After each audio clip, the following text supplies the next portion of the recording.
Hello दोस्तों, आपके अपने यूट्यूब चैनल यूपीएससी नेट में स्वागत है। और आज मोस्ट इंपोर्टेंट बात करने वाले हैं। ब्रह्मोस के 25 वर्ष पूरे हुए हैं। कितना? जो ब्रह्मोस मिसाइल है इसके 25 वर्ष पूरे हो गए हैं। और ब्रह्मोस जो बात करें तो भारत और रूस का संयुक्त उपक्रम है ये। ठीक है, तो यहाँ पे डिटेल से बात करेंगे कि क्या बात है, क्या बात की जा सकती है। संदर्भ की बात करेंगे, विकास क्रम की बात करेंगे, इसका कैसा विकास हुआ है, किस तरीके से इसका विकास हुआ है, कितना किसका सहयोग है, भारत का कितना सहयोग है, रूस का कितना सहयोग है। साथ में विशेषताओं की बात करेंगे कि इसकी क्या खासियत है जो इसमें मोस्ट इंपोर्टेंट होने वाली है। तो भारत के जो ब्रह्मोस मिसाइल है और कुछ समझौते भी हुए हैं फिलीपींस के साथ, क्योंकि उन्होंने भी ब्रह्मोस को लेने के लिए स्वीकार किया है। डिटेल से भी इस पे बात करने वाले हैं। तो चैनल पे अगर आप लोग नए, चैनल को सब्सक्राइब कीजिए, वीडियो पसंद आए लाइक कीजिए, बेल बटन दबा लीजिए, आने वाली वीडियो का नोटिफिकेशन भी मिलता रहे। सबसे पहले हम बात करते हैं संदर्भ की कि संदर्भ क्या है। संदर्भ की बात करें तो आप देख सकते हैं 1998 2023 25 वर्ष पूरे हो चुके हैं। भारत और रूस के संयुक्त उपक्रम ब्रह्मोस मिसाइल कार्यकाल में 25 वर्ष पूरे कर लिए हैं। इसमें भारत और रूस का संयुक्त उपक्रम है और इसी तौर पर 25 वर्ष इसने पूरे कर लिए हैं। इसके उपलक्ष्य में कुछ बातें आई हैं, उसको सामने हम पेश कर रहे हैं। ठीक है, अब बात करते हैं इसके संदर्भ के बाद विकास क्रम की कि इसका विकास कैसे हुआ है। भाई ये इंपॉर्टेंट हो जाता है अपने आप में कि इसका विकास कैसे हुआ है, किन दो कंपनियों के बीच हुआ है, किन दो देश के बीच हुआ है, डिटेल से अभी हम बात करेंगे। तो ब्रह्मोस एरोस्पेस का गठन, जो ब्रह्मोस एरोस्पेस है जहां पे ब्रह्मोस बनती है, भारत में बनती है, आपको पता होगा। ब्रह्मोस एरोस्पेस का गठन भारत के रक्षा अनुसंधान और संगठन डीआरडीओ और संयुक्त stock company military industrial consortium NPO, ठीक है, एनपीओएम इसका पूरा नाम है, एनपीओएम के रूप में जाना जाता है कि भी संयुक्त उद्यम के रूप में माना गया है। तो ब्रह्मोस एरोस्पेस का किन दो कंपनियों के बीच गठन हुआ है? डीआरडीओ जो कि भारत की है, प्लस एनपीओएम ये रूस की है। तो आप लोगों को याद होना चाहिए, कभी भी आ सकता है एनपीओएम कंपनी कहाँ की है, तो आपको पता होना चाहिए रूस की है, और डीआरडीओ भारत की, आपको याद होगा ही। इन दो कंपनियों के बीच समझौता हुआ है और इन दो कंपनियां इसका गठन का निर्माण कर रही हैं। कंपनी की स्थापना की बात करें कब हुआ है, तो 12 फरवरी 1998 को। कब? 12 फरवरी 1998 को भारत गणराज्य और रूसी संयुक्त के बीच हस्ताक्षरित एक अंतर सरकारी समझौते के माध्यम से भारत में इसकी स्थापना की गई है। कहां पे की गई है? भारत में। इंपोर्टेंट ये भी हो जाता है कि स्थापना कहां गई है, ऑप्शन आ जाएगा भारत में या रूस में, तो आपको टिक लगा के आना है भारत में ही की गई है। ठीक है, ये पूरी सीरीज होगी पीटी प्लस मेंस पे, दोनों पे इसमें बात करेंगे जिससे कि आप मेंस में भी आंसर राइटिंग इसमें कर सके। तो कंपनी की स्थापना 12 फरवरी 1998 को हुई है भारत गणराज्य और रूसी संघ के बीच। ब्रह्मोस नाम कैसे पड़ा है, ये भी इंपोर्टेंट हो जाता है कि ब्रह्मोस नाम कैसे पड़ा है। तो भारत की ब्रह्मपुत्र नदी और रूस की मोस्काबा नदियों के प्रतिनिधित्व करता है। भारत की ब्रह्मपुत्र ली गई है, मोस्काबा रूस की ली गई है, इन दोनों नदियों के बीच को नाम लिया गया है और ब्रह्मोस इसका नाम पड़ा हुआ है। ठीक है, नेक्स्ट देख लेते हैं इसमें क्या बात करें। तो कंपनी की स्थापना, जो कंपनी की स्थापना हुई है, तो भारतीय पक्ष में कितना है? 5.5%। ठीक है, ये भारत के पक्ष में है, मैं आईएन लिख दे रहा हूं, भारत के पक्ष में। और रूसी पक्ष में अगर बात की जाए तो 49.5%। कितना? 49.5%, ये रूस के पक्ष में है।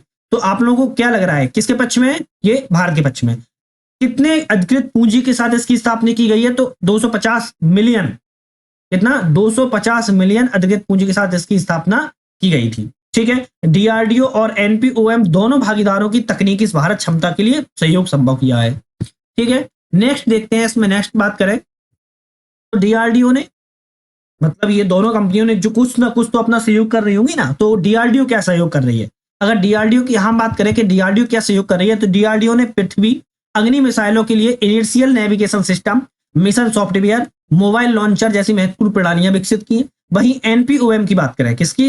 एनपीओएम की अगर बात करें तो एनपीओएम के पास अंतरिक्ष प्रणालियां, लॉन्च वाहन, क्रूज मिसाइलों के लिए तकनीकों के साथ रेजमेट इंजन, ये बहुत इंपॉर्टेंट है, रेजमेट इंजन क्षेत्र में विशेषज्ञता हासिल की है। ये दोनों कंपनियों ने, डीआरडीओ और एनपीओएम ने, कुछ कुछ क्षेत्रों में अपने अपने विशेषज्ञ जो प्रणालियां हैं उनको वहां पे स्थानांतरित किया हुआ है ब्रह्मोस मिसाइल के लिए। ठीक है, नेक्स्ट देखते हैं। नेक्स्ट क्या बात करें, अगर आप लोगों ने चैनल को अभी तक सब्सक्राइब नहीं किया है, सब्सक्राइब कीजिए। ठीक है, दोनों संस्थाओं की क्षमताओं और दक्षताओं संयोजन ने कम समय में एक विश्व स्तरीय उत्पाद ब्रह्मोस को जन्म दिया है। यहाँ पे क्या बात की गई है वो समझो कि जो दोनों संस्थाएं हैं, कौन सी दो संस्थाएं हैं? डीआरडीओ प्लस एनपीओएम, इन दोनों ने ऐसी विश्व स्तरीय उत्पाद क्षमता को जन्म दिया है जो बहुत ही अच्छी दी है, दक्षता में बहुत बड़ा इसका संयोजन है। ठीक है, मिसाइल के सफल प्रक्षेपण की बात करें 2001 में हुआ था। पहला प्रक्षेपण कब हुआ था? 2001 में पहला प्रक्षेपण किया गया था। उसी समय से मिसाइल को भारतीय सशस्त्र बलों में शामिल किया गया है। अच्छा, इंपोर्टेंट ये भी है कि ये भारतीय सशस्त्र बलों में शामिल किया गया है। इसको कभी भी रूस के सशस्त्र बलों में शामिल नहीं किया गया है, ओनली ये भारत के सशस्त्र बलों में शामिल है। ठीक है, ये अपने आप में इंपॉर्टेंट हो जाता है, एग्जाम में आए तो आप बता सकते हैं। देखो आ भी गया है कि आश्चर्यजनक रूप से ब्रह्मोस को रूसी सशस्त्र बलों में शामिल नहीं किया गया है। मतलब इसको रूस के सशस्त्र बलों में शामिल नहीं किया गया है, जबकि भारत के सशस्त्र बलों में इसको शामिल किया गया है पूर्ण रूपेण। ठीक है, अंतरराष्ट्रीय बाजार में ब्रह्मोस बहुत ही कम प्रतिस्पर्धी है, मतलब इसका अभी तक कंपटीटर नहीं मिला है। मतलब इतना अपने आप में ये मतलब मोस्ट पावरफुल है कि इसका अभी तक मार्केट में, अंतरराष्ट्रीय इंटरनेशनल मार्केट में इसका कंपटीटर नहीं है कोई भी। ठीक है, वर्ष 2022 में भारत और फिलीपींस के बीच, किसके बीच? भारत और फिलीपींस के बीच इस मिसाइल को खरीद के लिए एक समझौते पर हस्ताक्षर भी हुआ है। किसने बात की है खरीदने की? भारत से फिलीपींस ने। तो याद रखिएगा, फिलीपींस ने 2022 में मिसाइल खरीदने के लिए एक समझौता ज्ञापन पर हस्ताक्षर भी किए हुए हैं। ठीक है, विकास क्रम की बात यहाँ पे कर ली है। अब यहाँ पे बात करते हैं विशेषताओं की। यहाँ पे अगर विशेषताओं की बात करें कि विशेषता इसकी क्या है, ये अपने आप में इंपॉर्टेंट हो जाता है, क्योंकि इसमें ऐसी कुछ प्रणालियां लगी हैं कि पता लगेगा और एग्जाम में आ भी सकता है आप लोगों को पूछने के लिए। कहाँ से लॉन्च की जा सकती है, इसमें भी डिटेल से बात करेंगे। थोड़ा सा धैर्य के साथ वीडियो देखिएगा पूरी। ठीक है, ये अपने शक्तिशाली वॉरहेड के साथ, किसके साथ? वॉरहेड के साथ युग्मित उड़ान के दौरान हथियार की सुपरसोनिक गति, सुपरसोनिक जो गति होती है, जो हवा से, हम सुपरसोनिक गति सभी दुश्मनों के लक्ष्यों को पूरी तरह से खत्म करने में सक्षम है। जो दुश्मन के लक्ष्य होते हैं उनको पूरी तरह से खत्म कर सकती है, ये सुपरसोनिक गति के साथ ये उड़ान भरती है। ब्रह्मोस मिसाइल की ये भी बात करें कहां से इसको दागा जा सकता है, तो भूमि से भूमि में, भूमि से समुद्र में, समुद्र से भूमि में, समुद्र से समुद्र में, उपभूमि में, हवा से समुद्र में और हवा से भूमि में इसको सफलतापूर्वक दागा जा सकता है। तो आप देख सकते हैं कि जमीन से भी दागा जा सकता है, समुद्र से भी दागा जा सकता है, उपभूमि मतलब जो वायु में होगी वहां से भी दागा जा सकता है, और हवा में भी इसको दागा जा सकता है। आप देख सकते हैं अपने आप में कितना विकसित उन्नत प्रणाली है। ठीक है, नेक्स्ट बात की जाए ब्रह्मोस को, भारत और रूस द्वारा विकसित दुनिया की सबसे तेज और सबसे घातक क्रूज मिसाइल है। आप इंपोर्टेंट हो जाते हैं, ये कौन सी मिसाइल है? क्रूज मिसाइल है। ठीक है, ये दुनिया की, भारत और रूस के द्वारा इसका जो विकास किया गया है, दुनिया की सबसे तेज और घातक क्रूज मिसाइल। ये इंपोर्टेंट नाम है क्रूज मिसाइल, याद रखिएगा, एग्जाम में आए तो आप बता सकते हैं क्रूज मिसाइल है। ठीक है, यह भूमि, समुद्र, पानी के नीचे, वायु प्लेटफॉर्मों से प्रक्षेपण के लिए त्रुटिहीन एंटीसेप और लैंड अटैक क्षमता वाले यूनिवर्सल ब्रह्मोस वेपन सिस्टम को डिजाइन किया गया है इसको। ठीक है, नेक्स्ट देख लेते हैं, और नेक्स्ट यहाँ पे क्या बात कर जा सकती है वो भी बात कर लेते हैं। यहाँ पे उड़ान के माध्यम से सुपरसोनिक गति क्या होती है उसको समझ लो, 2.8 मैक। ठीक है, सुपरसोनिक गति की बात करें तो 2.8 मैक तक होती है। वहीं 290 किलोमीटर इसकी सीमा है। कितना? 290 किलोमीटर तक इसकी सीमा है, 290 किलोमीटर तक जा सकती है।